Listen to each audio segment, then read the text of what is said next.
Good morning. Happy Monday. Just checking in with you guys. Let's go ahead and open up the week of April 27th. Alright, so this week our unit is on the Roaring Twenties. So there is a crash course, and then you have a guided reading assignment and a lesson quiz for each day. This week I will be going over your outlines that you've sent me and giving you feedback on those. And then next week we'll start thinking about writing our rough drafts, and I will be giving you guys some information about those later in the week. Don't forget, if you have any questions while you're working, let me know.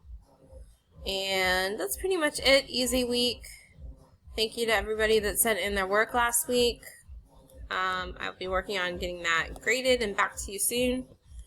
And I think that's pretty much it. Alright, have a great day. I'll talk to you soon. Bye.